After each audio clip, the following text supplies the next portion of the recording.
Hello there you guys, welcome to one of my videos. Edison Cavani has been charged with misconduct from the FA for the racist comment that he put on social media last month. Now Edison Cavani has until the 4th of January to react to these charges. And Edison Cavani could be facing a 3-match ban if he is found guilty.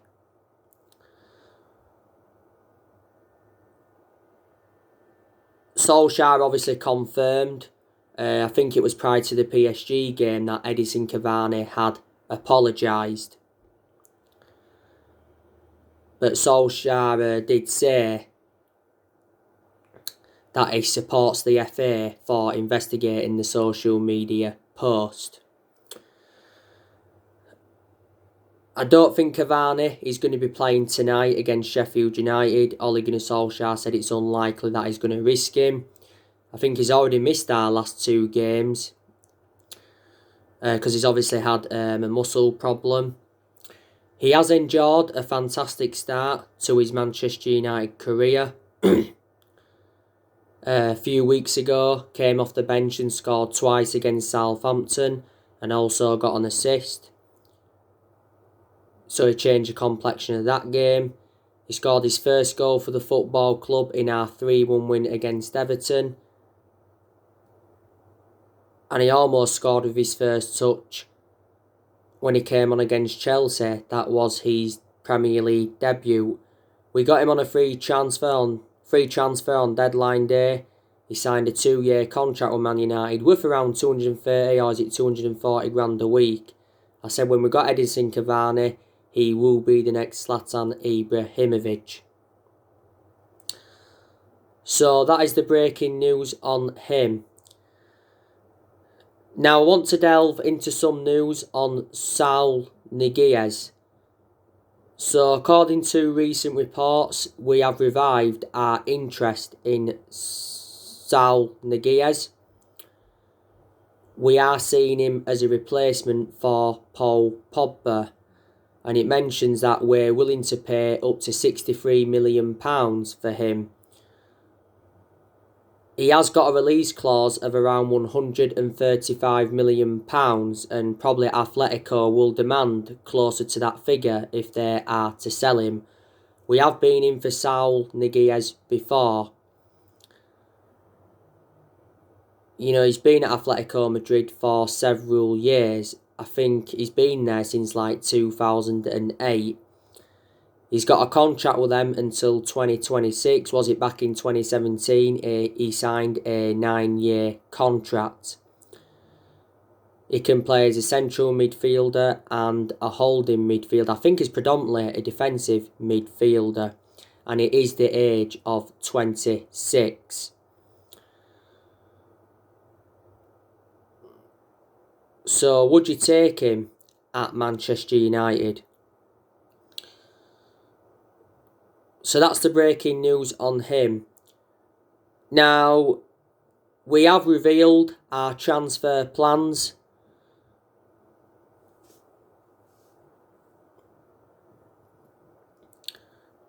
We are looking to strengthen 4 positions. We're looking to get a centre-half in, a right winger in, a defensive midfielder in and a right back in. We're expected to make around 4 signings next summer because we're not expecting to do much business in the January transfer window. In January, we're focusing on the outgoings, aren't we? Because there is still deadwood in the squad that we do need to get rid of. And I do think that Ole Gunnar Solskjaer will be Manchester United manager in the new year. Possibly will still be Man United manager at the end of this season. And obviously Ed Woodward has come out several times to support Ole Gunnar Solskjaer, despite the fact that we had a poor start to the season and despite the fact that we got knocked out of the Champions League. During the summer transfer window, Ole Gunnar Solskjaer wasn't backed enough because we missed out on all of his priority targets. None of our managers have been backed enough since Alex Ferguson left, and this is one of the main reasons why the board's been one of the biggest problems at the club for several years. Like I've said, I think it would be very beneficial if Manchester United could get a director of football in, because that's one of the structural changes that we need at the club. And obviously Solskjaer would get more backing.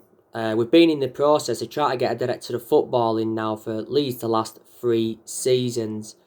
But if we are to get one in, we need someone who knows the club inside out, and someone who's obviously got that experience, and someone with the right philosophy. Now, Ole Gunnar Solskjaer has said that he wants Manchester United to mount a title challenge over the Christmas period. Now, obviously, we've got like 6 games in like 15 or is it 16 days. And Solskjaer said a few times this season that we can win the Premier League. You know, we haven't won the Premier League since 2013, so we haven't won that now for around 8 years. Now, obviously, it's been up and down this season for Man United, hasn't it? Obviously, we've had some good results, you know, and we've also had some poor results as well. I think the biggest problems at the football club, like I've already gone through with you, is the board, like I've mentioned so many times. I think Ole Gunnar Solskjaer is one of the problems at the club because, like I've said before, he's way out of his depth at Manchester United. His decision making also concerns me because he's made mistakes in a lot of games, and that's obviously cost us. And, you know, he just hasn't got that proven pedigree as a manager. You know, Manchester United is the 3rd club in his managerial career. Obviously, before he came to us, he was at Molde. He won a few Norwegian titles at Molde, but Molde are a big club. And before he was at Molde, he was at Cardiff. But he endured a very, very short tenure with Cardiff. He got sacked from Cardiff because he ended up getting Cardiff relegated. But not all of the blame stems from Solskjaer, reflecting on our inconsistency. You know, there's certain players that have got to take responsibility as well. I think the defence is one of the problems at the club because we do leak too many goals, and Maguire and Lindelof are 2 static centre-halves. Maybe you can say our goalkeeper's one of the problems, because obviously David De Gea is our number 1 and he's been our number 1 for several years, and probably will remain our number 1 for this present time, or probably until the end of this season. But there's a lot of Man United fans that are saying now, you know, we should put Dean Henderson as number 1.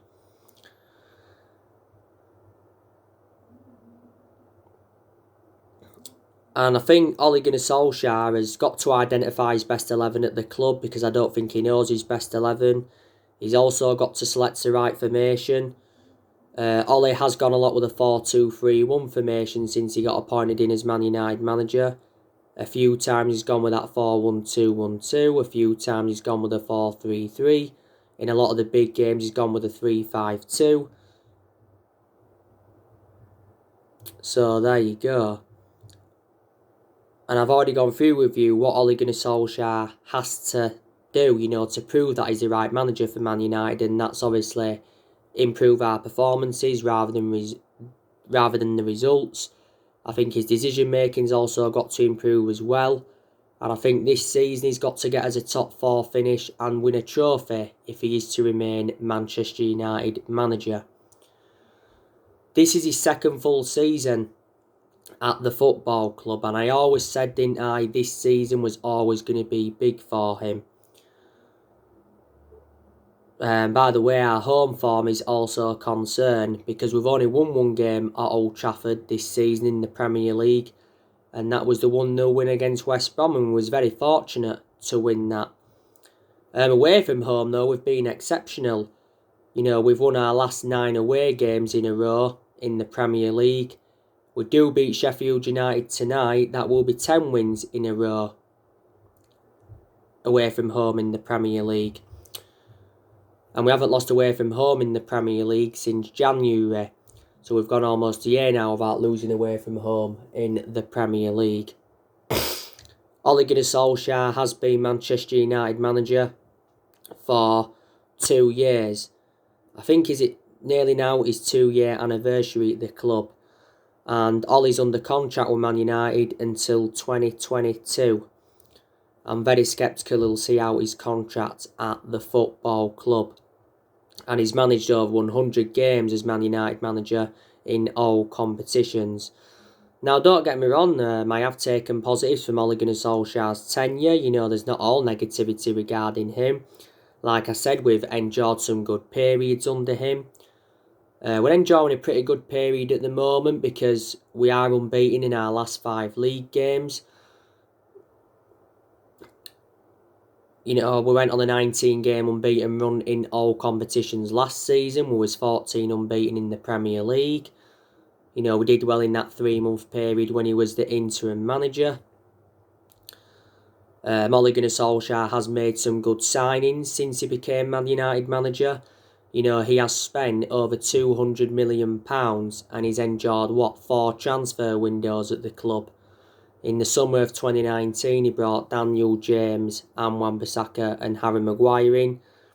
In January, he brought Bruno Fernandes and Odi Nigala in on loan. And in the summer transfer window of this year, he brought Donny van der Beek in, Alex Telles, Edison Cavani, Facundo Pellistri and Amad Traore. Obviously, we've got 4 of those players on deadline day in the summer transfer window of this year. Ole's also brought quite a few young players into the football club. The January transfer window will be his 5th transfer window as Manchester United manager. He did well in his first full season last season because he got us qualification for the Champions League. He also got us to 3 semi-finals and he got us 3rd place. That's the 2nd highest we've finished since the Sir Alex Ferguson era. We've obviously seen a lot of players depart the club as well since he got recommended in. You know what I mean? Ole Gunnar Solskjaer is inheriting a squad that is worth £800 million, something like that.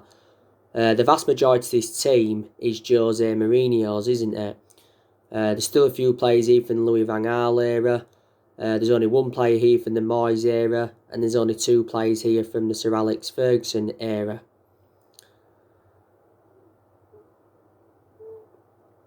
In the last 8 years, something like that, Manchester United have been playing catch-up. Like I said, we haven't dominated English football since the Sir Alex Ferguson era. And like I've said time and time again, no manager at Manchester United, or no manager in general, will replicate Ferguson's legacy, or last as long as Ferguson did, because Ferguson endured 27 years at Man United, won a total of 38 major honours, including 13 Premier League titles. But Ferguson didn't settle in straight away because he didn't win out in his first 4 years at the football club. But since he's left, you know, we've sacked 3 managers. That was obviously David Moyes, Louis van Gaal and Jose Mourinho. You know, we've brought around 36 players in as well since Ferguson left, and we've spent over £1 billion on them. So people will say, reflects on the money that we've spent, we should be much more of a commanding position than we're in. We've won a lot of trophies in our history, obviously, but we've only won 4 trophies since Ferguson left, and that was the FA Cup under Van Gaal, and the Europa League, the League Cup and the Community Shield under Jose Mourinho. So there you go.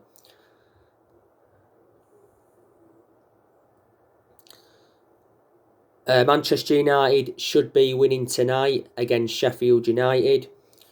Like I said, Sheffield United have been abysmal this season. Sheffield United are bottom of the league. You know, they haven't won a game yet in the league this season. They've only registered 1 point from their opening 12 games. Sheffield United will get relegated this season. They have failed to win any of their last 7 games at Bramall Lane. The game at Bramall Lane last season was 3-3. Don't forget we overcame a 2-goal deficit, but we beat them at Old Trafford by 3-0. Anthony Martial had scored a hat-trick. Chris Wilder is obviously under pressure, but I give him a lot of credit last season because he did well last season with Sheffield United. Sheffield United, I think, finished 8th or 9th last season. That was very, very good to their standards because, it was their first season last season in the Premier League for a long, long time, wasn't it? And Chris Wilder's actually got Sheffield United all the way from League One to the Premier League. Chris Wilder's managed a few clubs though, hasn't he? Before he was at Sheffield, I think he was at Northampton, Oxford, Halifax and Alfred Town. Like I said to you, Sheffield United, I think I've got a few players out. I think Oliver McBurney's a doubt and he's one of their key players. Jack O'Connell's definitely out because he's out for the season. And I think they've also got Keane Bryan out for the game. It's going to be interesting to see how we line up tonight against Sheffield United. Solskjaer will make a few changes from the 0-0 draw with Manchester City last time out in the league.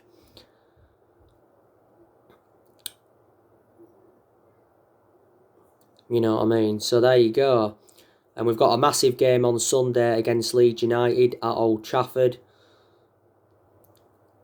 The old rivalry's back. And I said that game against Leeds isn't going to be easy for us because Leeds have got a good manager in Marcelo Bielsa. They've also got good players as well of Leeds. They've obviously got the likes of Rodrigo. They've got Rodrigo. They got him during the summer. They've also got Diego Llorente. He's out for Sunday because he's injured. They got him during the summer. They've obviously got Bamford, who's one of their key players. That's one player we need to watch out for. They've also got Alioski. They've got Calvin Phillips. He came back for Leeds not so long ago. They've got Click, who's made an impact for Leeds. They've also got Rafinha. They got him during the summer. They've got Liam Cooper as well. They've got Jack Harrison. Jack Harrison's crossing does need to improve in my opinion though. They've also got Stuart Dallas. They've got Adam Forshaw. Adam Forshaw's out with injury. He won't be available for Sunday. They've got Berardi. He's also out with injury. Robin Koch. He's out with injury. They got him during the summer.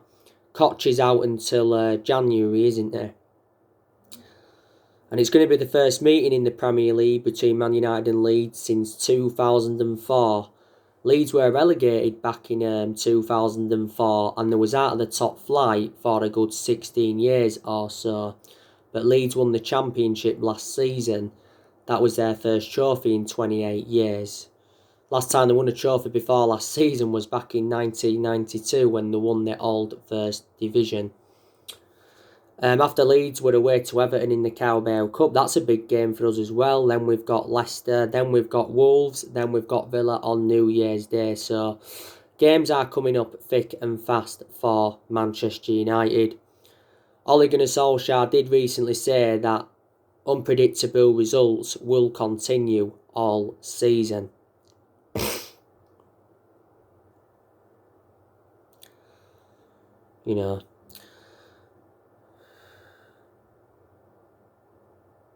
But like I say, I think the players Man United are going to get rid of next year. I think we're going to get rid of Jesse Lingard. Lingard does want to quit the club. I think we're also going to get rid of Odion Ighalo because his loan expires in January.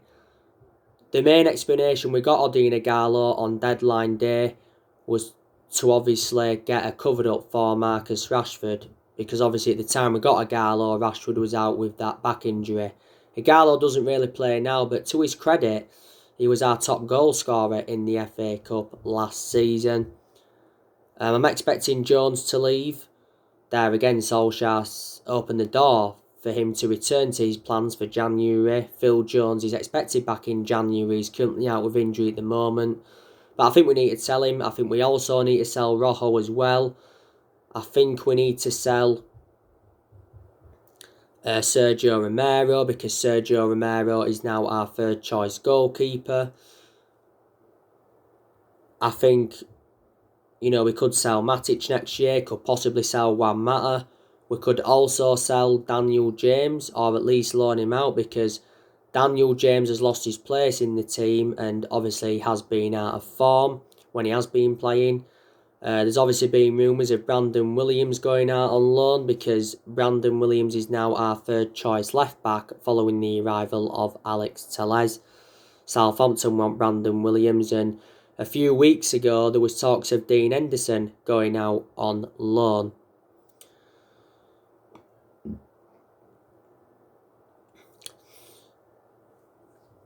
But obviously, there's a lot of players that we will keep at Man United as well. Obviously, we're going to keep Marcus Rashford. Marcus Rashford is the foreseeable future for Manchester United. I think Rashford has really improved under the Ole Gunnar Solskjaer era. I think he has now got that end product. He gets good runs in behind. He's got fantastic pace. You can put Rashford out wide. You can also play him centrally. I think Marcus Rashford is more effective out wide than he is centrally, if I'm going to be quite honest with you. Marcus Rashford has been part of the club for several years. He's been a United player since the age of 7, and he's been in our senior squad since 2016. So he's been in our senior squad now for a good 4 years or something like that. He's had a couple of bad games though this season. I think we'll obviously keep Mason Greenwood. He's the foreseeable future for Manchester United. Mason Greenwood, to his credit, has done well recently. For the vast majority of this season, though, haven't had a lot of a perception on him, because don't forget he's had personal issues. Obviously had a few injuries. Obviously he was out with illness at one point, but Ollie's been defending him a lot this season, Mason Greenwood. This is his second season in our senior squad. Don't forget at the start of this season we give Mason Greenwood that number 11 shirt. And he's under contract with Man United until 2023. We'll obviously keep Edison Cavani for at least this season. I think he could see out his 2-year contract at Man United, to be honest with you. I think we'll also keep Bruno Fernandes for at least this season. I think Bruno Fernandes is a foreseeable future for Man United. It depends on how, we play in that and how we perform. If obviously we're not exceeding our expectations, then obviously that will persuade Bruno Fernandes to obviously leave the club. Fernandes said, he did come to Manchester to win trophies, and there has been a few rumours coming out before saying like Real Madrid and Barcelona could make a move for him at the end of the season. Bruno Fernandes is definitely our best player, and he's the best signing that we've made since the Sir Alex Ferguson era. Fernandes has been at Man United now a year, or is it almost a year? He's won Player of the Month quite a few times. He won it for November. Reflecting on his good performances. Was it just after the 3-1 win against West Ham? It says we was preparing to offer him a new £200,000 a week contract, doubling his current wages. We paid £47 million for him from from Sporting Lisbon, back in January. But disregarding him out of the team, we'd be in a worse position than we're in. Put it that way.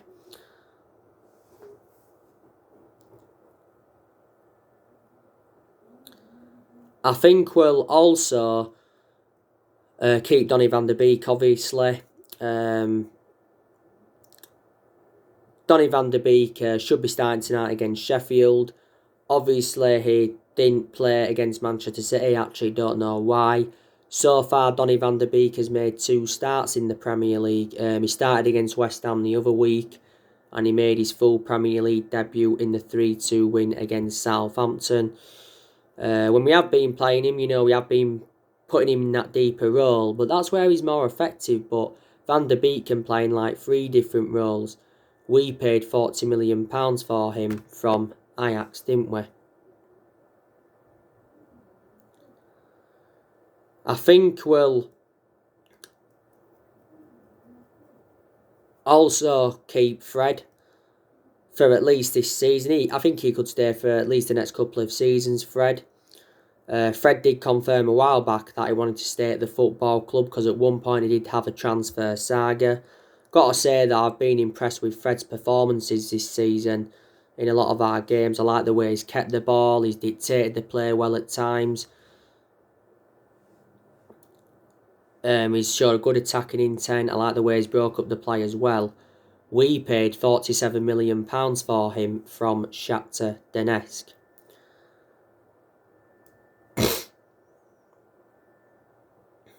I think we'll also keep Luke Shaw. I've been very impressed with Luke Shaw, to be honest with you. My only element of concern about Luke Shaw is that he's injury prone. But prior to that, I think he's good. He was good against City, wasn't he? He surprisingly started instead of Alex Telles. But he's just come back from a hamstring problem. I think we'll also keep Harry Maguire for at least the next 2 to 3 seasons. Harry Maguire has enjoyed good games this season for Man United, but he's also enjoyed bad games. He's certainly not world class, and he certainly wasn't worth the £80 million that we paid for him. He's the most expensive centre-half in the world at the moment, and he is our current captain. But in the games he's played well in Maguire, he's been very effective in the air. He showed that ability to play out from the back and that. But in the games he hasn't been so good, and he's been too exposed, he's been too static, and he's made far too many mistakes. Don't forget he did have early season troubles, Harry Maguire. I think we'll keep Victor Lindelof for at least this season, maybe the next couple of seasons. I don't see us selling Lindelof next year. My reservation about Victor Lindelof that he's slow and he's not on the same level as Harry Maguire, and he has enjoyed bad games as a Man United player as Victor Lindelof. Lindelof's enjoyed a good 3 years or so now at the football club. We got him in a deal worth £31 million from Benfica back in 2017. Wan-Bissaka will also keep him as well. I think Wan-Bissaka has enjoyed good games this season for Man United, but he's also enjoyed a couple of bad games as well. We've got his reservations about, his lack of attacking intent and his distribution. Wan-Bissaka's into his second season at Man United. We got him in a deal worth £50 million from Palace in the summer of 2019. I think we'll keep De Gea for this season. Is there a possibility, chance that we could sell him next summer or, sell him in the next couple of seasons? Who knows? But David De Gea's been a long servant of the club. This is now his 10th season at Manchester United, and he's made over 500 appearances for the club in all competitions. I think we'll keep Tuanzebe. I do, he's one of our centre-halves. I think we'll probably keep Eric Bailly for at least this season, despite the fact that he doesn't really get in the team now. And obviously he is injury prone. We could sell Bailly next year, but I don't think we will. We have got a lot of centre-halves in the team. Obviously we'll keep Alex Telles. We got him on a deadline day, didn't we, in the summer. He's enjoyed a pretty good start to his Man United career as Alex Telles. We got him in a deal worth £15.4 million. So there you go. That's it. And by the way, like I updated you earlier on today, Ole Gunnar Solskjaer has provided us with an update on Amad Traore. He says that he's not yet decided whether Traore will immediately get into the first team. We should be getting him in January. Facundo Pellistri, he's not yet made his first team debut, but he has been playing for the under-23s. Hasn't he? By the way, I will be on for my match reaction probably tomorrow, you know, from the Sheffield United game. So anyway guys, that's everything to update with today. Drop your comments, likes below on the channel if you do consider subscribe as always, and take care. God bless. See you all again very, very soon. Thanks for watching.